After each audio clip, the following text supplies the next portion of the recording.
Yes, багуун та бүхэнд энэ өдрийн мэндийг хүргэе. Өнөөдөр та бүхэндээ багуун 2020 он миний хувьд ямар он жил болсон талаараа та бүхэндээ бицхан видеогоор та бүхэндээ хуваалцъя гэж бодож байна. За 2020 он миний хувьд маш үгийн эрч хүчтэй эхэлсэн 2020 он. За ингээ эхлэе явж байгаад бид нар бүгдээ сайн мэдж байгаа мэдээж тийм үү. Ковид дэлгэрсэн. Тэгээд Францад бас ковид ерөнхийдөө бол 2020 оны 2 сараас эхлээд ороод ирсэн. За тэгээд 2020 оны 3 сарын 17-нд болохоор бүх нийтийн хөл хориг зогсоосон. Ингээд хөл хориг зогсоосон нь юу гэдэг юм бүх хүмүүсийг ерөнхийдөө бол гэрте 20-нд орох энэхүү одоо юу гэдэг нөхцөлийг бүрлүүлсэн байж байгаа. За ингээд ерөнхийдөө бол бүх хүмүүс 20-нд орсон. За 20-нд ороод би эхний 14 хоног бүтэн унтсан байт юм билээ. Тэгээ яагаад гэдгсэн чинь 2019 онд ерөнхийдөө би амралт аваагүй. Тэгээ маш юу гэдэг ерөнхийдөө маш их ерөнхийдөө ачаалтаа ажилласан. Тэгээд ерөнхийдөө ажиллаад амралтын өдрөөр нь шилдэш яваад тэгээд бас ингээд ерөнхийдөө ингээд хараад үзсэн чинь дандаа 2019 онд амрааг байт юм билээ. Тэгээд 2020 онд ерөнхийдөө маш их хүчтэй орж ийн гидсэн боловч ерөнхийдөө бас маш ерөнхийдөө жоох ерөнхийдөө бол жоохон ядарсан тийм байсан билээ. Тэгээд тэрийг мэдээг авчихсан. Тийм ч бас 14 хоног бүтэн унтсан. За тэгээд сүүлийн юу гэдгийг хөл хорионы 14 сүүлийн 14 хоногт нь болохоор юу гэдэг нь энэ тэнд одоо байсан санаа оноо тиймэрхүү зүйлүүдээ ерөөхдөө гаргаж ирсэн. Тэгээд тэд нар дээр бас жоохон ажилласан. За түүний дараагаар онлайнаар бас цахим сургалтуудад нэлээд суусан. Энэ үеэр за мөн нэлийн хэдэн лайвуудыг бас би бас өөрөө хийсэн байж байгаа. Ерөнхийдөө голчлон Франц дахь монголчуудаа зориулаад за иймэрхүү ерөнхийдөө уюутыг одоо яг ихний хөл хорионы үеэр өнгөрөөсөн байх юм. За түүний дараагаар 5 сар гараад 5 сарын 15-аас ерөнхийдөө бол ажлууд бол багасгаар эхэлсэн. Ингээд ажиллаж явж байгаад 6 сард ерөнхийдөө уул руу бас халт амарчод ирсэн.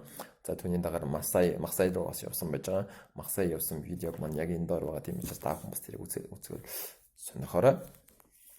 За 7 сард ерөнхийдөө яшаа тийш яваагүй бүтэ ажилласан. 8 сард Парис руу бас семинар цугаад ирсэн. Үйл хөдлөлийн чиглэлээр 2 өдрийн маш гоё семинар авсан. Тэгээд мастермайнд буюу яг тэр чиглэлээр бидний сургалтанд сууж ясан. Тэгээд тодорхой хэмжээнд үрдэн гаргасан нөхдүүдийг тийшээ сургалтанд суусан. Тэгээд маш үр дүнтэй маш гоё семинар авсан байж байгаа. За ингээд 9 сард бид нар бас юу гэдэг Пейгатах гэдэг Францын одоо өмнөд хэсэгт тэгээд зүүн хэсэгт ерөнхийдөө оршдог одоо юу гэдэг 12 дугаар зууны үед байсан тэр Катар нөхдүүдийн ерөнхийдөө бол уугуул нутагт болсон нэг маш том одоо юу гэдэг маш том фестивал болох байсан ч гэсэн тэр ковидод маш юу гэдэг жоохон хомигдчих болсон. Гэхдээ энэхүү юу гэдэг фестивал маань болсон 9 сард юуны фестивал байсан бэ гэдэг уран одоо юу гэдэг каллиграф буюу уран бичлэгийн том фестивал болсон. Ингээд маш олон газрын маш том одоо артист те одоо зураач тэгээд юу гэдэг каллиграф ийм хүмүүс ирсэн. Энэ фестивалд би бас оролцсон. Яг л энэ чиглэлээр би бас жижигхэн өөрийнхөө төвшин жижигхэн зүйл хийдэг учраас энэ фестивалд оролцсон. Тэгээд энэ дээр маань бас юу гэдэг өмнө нь бас танилцчихсан, тааржсэн, хамт ажиллаж байсан бас артист нөхцлүүд маань ирсэн. Тэгээд нэг амралтын өдрийг маш гоё тэр хүмүүстэй өнгөрөөсөн. Маш олон хүмүүс бас ирсэн. Маш олон хүмүүс бас ирж танилцсан. Тэгээд Монгол явсан, Монгол явж байгаа хүмүүстэй бас таарсан. Ерөнхийдөө иймэрхүү баяруудаар ингээд оролцоод энэ тэнд явж байгаа маш тийм хүмүүстэй тааралддаг тийм учраас юу гэдэг юм. Миний хувьд бол монголоор маш их юу гэдэг юм. Бахархдаг. Тэгээд юу гэдэг би Монголоос ирсэн, би монгол хүн гэхлээр ингээд зарим хүнд нь бол юу гэдэг юм. Анхны монгол хүнтэйгээ уулзж байгаа хүмүүс ч байдаг. Зарим хүмүүс болохоор юу гэдэг юм. Монгол явж байгаа эсвэл Монгол явж ирсэн талаараас ярьдаг. Ингээд маш гоё яриан сүрэндэг. Тэгээд бас ямар нэгэн арга хэмжээнд оролцоход юу гэдэг нь хүмүүс юу гэдэг нь бас хөтөлбөрүүдийг хардаг. Тэгээд хөтөлбөрөөр нь харж байгаа юу гэдэг монгол хүн байх юм байна гэдэг бас тэгж ирдэг хүмүүс бас нэлээд байт юм блэ. Ерөнхийдөө энэ тийм явж байхад бас тэгж яг би яг энэ үйл ажиллагааны энэ яг одоо юу гэдэг үйл одоо юу гэдэг энэ фестивалийн наадам юм зүйлийн програмыг харж агаад тэгээд яг ийм монгол хүн байна гэхэд одоо ингээд зорж ирж байгаа ч гэдэг юм уу тийм ингээд бас холоос ирсэн юм хүмүүс байдаг. Тийм учраас ерөнхийдөө бол би ийм хүү арга хэмжээнд маш туртай, маш сонирхолтой. Тэгээд өөр хүмүүстэй ингээд уулзах, танилцах тэгээд ярилцахын талаар бол маш туртай. Тийм учраас 9 сард бас ийм фестивал оролцсондоо би бас маш их баяртай байсан. Маш их гоё энерги тэндээс авсан. Маш олон хүмүүстэй танилцсан. Маш бас артист найзуудтайгаа уулзаад маш гоё цаг хугацааг өнгөрөөсөн байж байгаа. За 10 сард 10 сар тусгаар маш их ачаалттай ажилласан бас ажил ажлын хажуугаар би бас 2 ч удаа бас дэшээ юу гэдэг Богдуу тэгээд Додон тэгээд Лимож энэ газруудаар бас яваад ирсэн. Тэгээд энэ хүү газрууд маань ерөнхийдөө 2 үйлчлүүлэгчтэй бас газар авах энэ хүү ажлууд манаас 10 сард яг эцсийн одоо сүүлийн гар гарын хэсэг зурвалт болсон. Тийм учраас энэ хүү ажлуудаараа бас дэшээ өгсөд ирсэн. Тэгээд тэр нутагт байдаг монголчуудаас бүгд мэнд үргэе. Тэгээд ерөнхийдөө ковид маань буцаад дэшээ юу гэдэг нэг тархалтан нэлээд нэмэгдэжсэн учраас бас тэр үеэр ерөнхийдөө бол яг одоо юу гэдэг өөрийнхөө ажлыг тэгээ бас юу гэдэг тэр дэшээ өгсөх ажлуудаа яг дараагийн юу гэдэг одоо хөл хоригноос хүмүүн амжуулах гадаас нэлээд завгүй тэгээд бүх ажлууд маань бас гоё сайхан бүтээд ирсэн байж байгаа. Энэ маань юу вэ гэхээр ерөнхийдөө би бас өөр нэгэн юу гэдэг жижигхэн компанитай тэр компанийн ажлыг бас хажуугаар нэг хөө хийдэг байж байгаа. За 11 сард ерөнхийдөө бол би Монгол руу явах ерөнхийдөө бол төлөвлөгөөтэй байсан. Монгол явна. Монголдо ерөнхийдөө багуун семинартай миний санхүү миний гарсан семинар тэгээ бас Францд хэрхэн суралцах семинарууд маань зохион байгуулалтаар төлөвлөгдсөн байсан. Гэхдээ ковидтэй холбоотой улс орнуудын хилүүд хаагдсан байсан учраас энэхүү хоёр семинар маань онлайнаар болсон. Тэгээд онлайнаар болгосон одоо юу гэдэг тийм бас эргэлтлүүд байсан. Яагаад гэхээр юу гэдэг хэрвээ зөвхөн Монголдо ирсэн бол мэдээж Монголоос тийм Улаанбаатархтаас ч юм уу тийм хүмүүс оролцох байсан. Хэрвээ онлайнаар зохион байгуулснаар юу гэдэг Францаас тийм Монголоос тийм хүмүүс Азиас хүмүүс оролцсон. Ийм учраас бас энэ бас давуу тал байсан.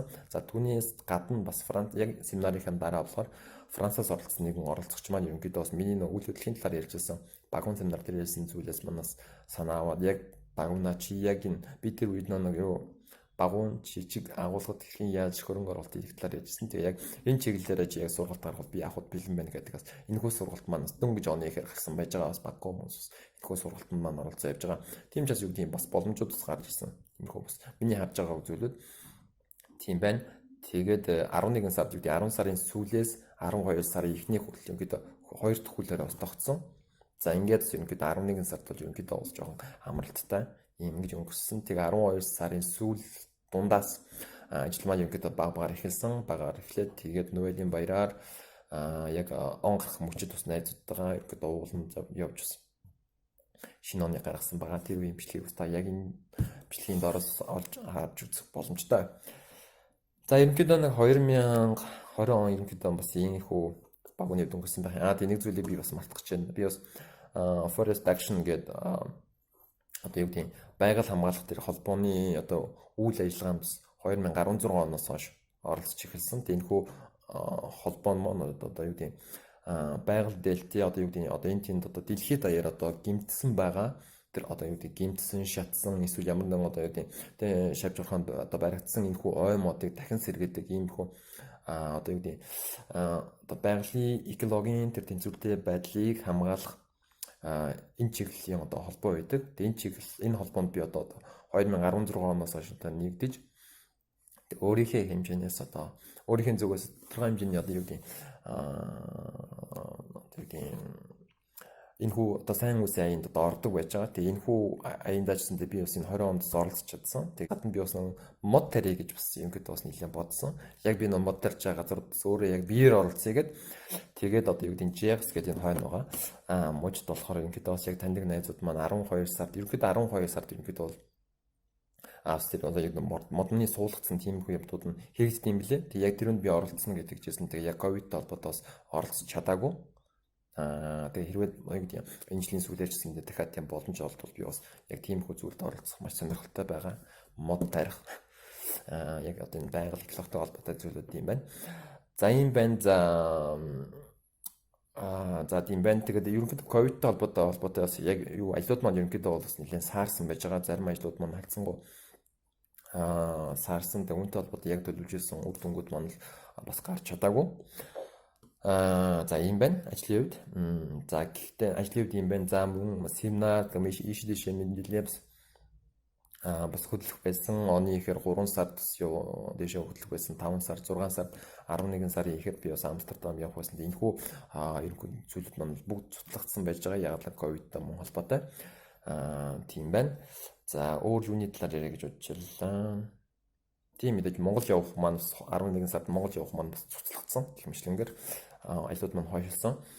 Баяж байна гэж. За ямар юу гэдэг за ковид толботой саяны зүгээр за бүтээгүй юм ба тийм эмгүү зүйлүүд байна. За ковид толботой бас ямар боломжууд бас гарч ирсэн бэ гэдэг талаас ганц хоёр зүйлийг хэлье гэж бодож байна. Яагаад тэгэхээр юу гэдэг хямрал гэдэг бол аюул тэгээ боломж гэсэн хоёр утгыг үргэлж агуулдаг гэдэгт би итгэдэг гэж ярьдаг. Тийм учраас энэ хүү юу гэдэг ковидын үеийг би аль болох юу гэдэг боломж талаас нь харахыг хичээсэн. Энэ талаар бас хүмүүст айлах мессежүүдийг тухайн үед өгч байсан.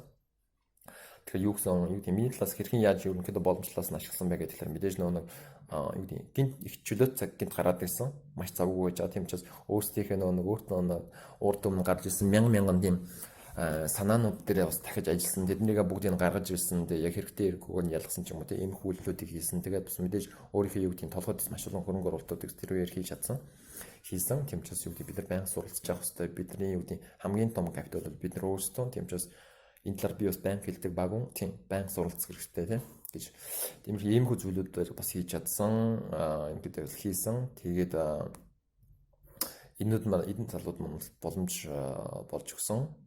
Тэгээд бас юу гэдэг бас өөр зүйлүүдийг харах те өөрийнхөө ажиглаагүй бодож байсан ч гэсэндээ бас ухад сайн үзээгүй иймэрхүү зүйлүүдийг бас надад гаргаж өгөх иймэрхүү боломжуудыг бас бий болгож өгсөн. Тийм учраас 2020 эцэстэн зүгээр яг дүгнээд хэлэхэд миний хувьд маш тийм бас гайхалтай он жил болж өнгөрлөө гэж хэлмээр байна. Тэгээ 2020 оныг эхлэхэд би өөрөө бас ерөнхийдөө нэг тоонд юу гэдэг нэг утга агуулга өгөх гэж гэсэндээ яг юу гэдэг 2020 гэдэг нь тийш утгаараа надад их маш бэлэгдэлтэй тийм он хэлж байна гэж би бодсон.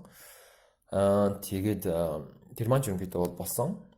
Тийм учраас энэ 20 он бол миний хувьд маш гайхалтай он байлаа. Мэдээж та бүхний ойр дотны хүмүүсийн хувьд гэсэндээ ямар ч гэсэндээ юу гэдэг аюул багтай тийм боломжтой он байсан гэдэгт би бас итгэлтэй байна. Тэгээд 2021 он маань мөн ялгаагүй ковид, вакцин, тэг хямрал ингээл эднэр бас ингээл бас холилдсон бас нэг тийм он болж өнгөрнө. Тийм учраас бас энэ үеийг бас та бүхний бас юу гэдэг дахиад одоо юу гэдэг хямрал гэдэг талаас нь харах биш яг боломж гэдэг талаас нь хараад бас ажил амьдралдаа бас зохицуулж үцээсэй гэж хүсэж байна. Тийм учраас тэгж үзвэл бас 21 он бас бид нарт маш олон юу гэдэг боломжуудыг бас нээнэ л гэж харж байна. Тэгээд багун 2020 онд ямар үг хэрхэн өнгөрсөн талаар та бүхэндээ бас өөрийнхөө үр дүнгийг хуваалцлаа. Мэдээж өөр мартсан зүйл байхгүй гэж бодож байна. Тэгээд дараагийн эмчилгээ хүртэл баяртай. Хэрвээ та бүхэн 2020 оныхээ үр дүн гаргаагүй бол 2020 оныхээ үр дүн бас гаргахыг хүсэж байна. Тэгээд дараагийн эмчилгээ хүртэл баяртай.